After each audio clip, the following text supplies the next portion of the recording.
Bonjour, bonjour, ici Véronique Hubert, votre formatrice et conseillère en entreprise agricole, spécialisée dans l'animal de compagnie, en particulier le chien et le chat.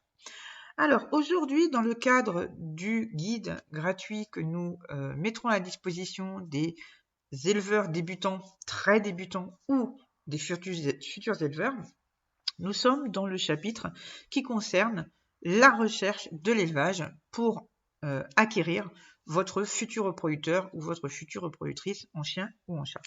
Et donc dans ce petit module, nous allons parler de votre premier contact avec l'éleveur. Ce premier contact est très important, aussi bien d'un côté ou de l'autre, parce que c'est ce qui va définir votre future relation avec l'éleveur, qu'elle soit continue d'ailleurs ou pas. C'est peut-être ce qui va vous faire arrêter définitivement votre contact avec lui, comme lui n'aura plus forcément envie de rester en contact avec vous, ou inversement, il peut y avoir, et d'ailleurs il y a souvent, des liens d'amitié qui peuvent se créer suite à ce premier contact. Donc, ce contact est vraiment très important. Alors, la première recommandation que je pourrais vous donner, puisque généralement, soit vous passez un coup de fil si vous avez un numéro de téléphone, soit vous écrivez donc par mail ou par MP sur Facebook ou sur un autre réseau social quelconque, je vous demande instamment déjà de vous présenter.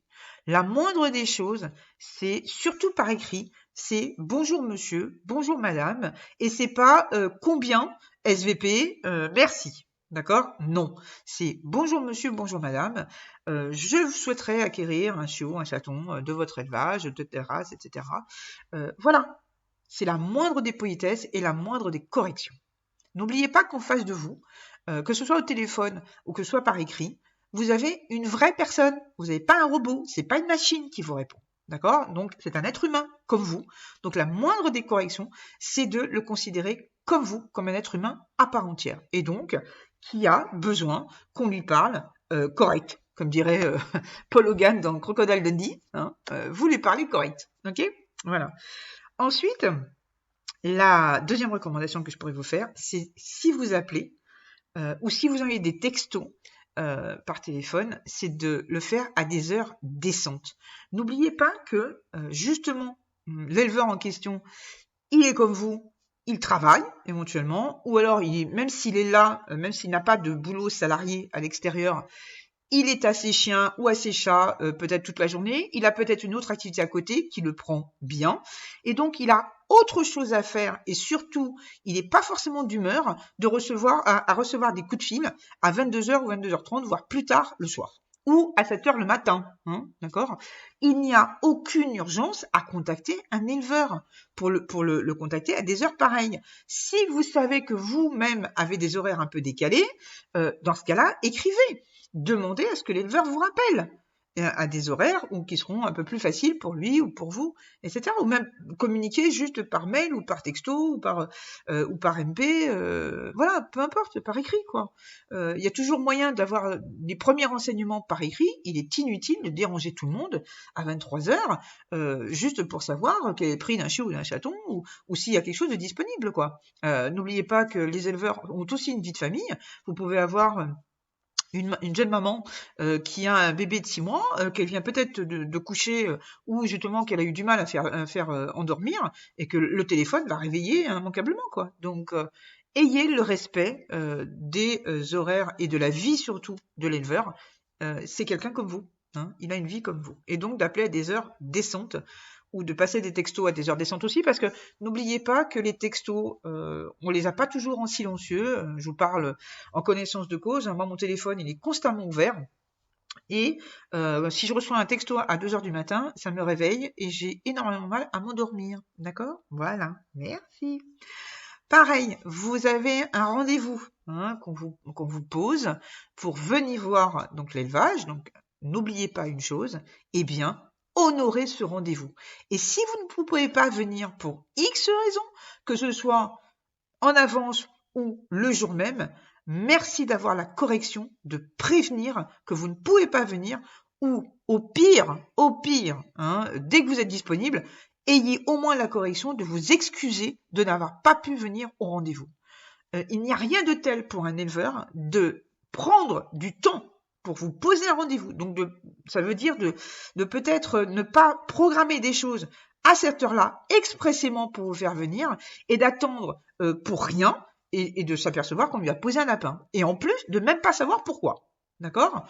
Donc, honorez les rendez-vous qu'on vous pose et si vous ne pouvez pas venir, ayez la correction, soit de vous désister, hein, donc vous passez un coup de fil, vous envoyez un texto, vous envoyez un mail, un MP, peu importe. Hein, et si vous avez été vraiment pris au moment du rendez-vous, au moins après, hein, ayez la correction de vous excuser de n'avoir pas pu venir.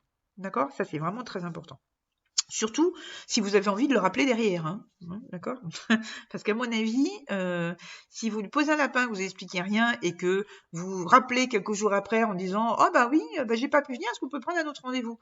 Je suis pas sûre que l'éleveur sera très enclin à vous en poser un deuxième, sans un mot d'excuse minimum, d'accord? Voilà. Ensuite, évitez d'appeler 3000 éleveurs. Hein. Normalement, quand vous avez décidé de monter un élevage, vous êtes déjà à peu près convaincu de la race que vous voulez élever. Vous avez déjà vu à peu près les éleveurs qui sont autour de chez vous ou qui sont susceptibles de vous intéresser par rapport aux critères que vous vous êtes définis. Donc, n'appelez pas 36 000 éleveurs sous prétexte que vous en avez appelé un à midi qui n'a pas répondu et d'en appeler 15 derrière et de papoter avec le premier qui répond, quoi. Les éleveurs n'ont pas que ça à faire que de papoter avec vous au téléphone, d'accord? Idem pour les rendez-vous. Les éleveurs ne sont pas là pour vous faire la visite d'élevage comme un zoo, d'accord? Si vous n'êtes pas prêt à investir pour un chiot dans les 2, 3, 6 mois qui viennent, reportez votre rendez-vous, quoi. Il y a pas d'urgence. Et surtout, c'est pas la visite du dimanche à 4 heures après le café, quoi. D'accord? Voilà. Donc, évitez de téléphoner à 3000 éleveurs, déjà parce que ça se saura vite, et les éleveurs, dans leur tête, ils pourront supposer que vous téléphonez à plein de gens pour peut-être acheter plein de chiots ou plein de chatons, pour peut-être monter une usine.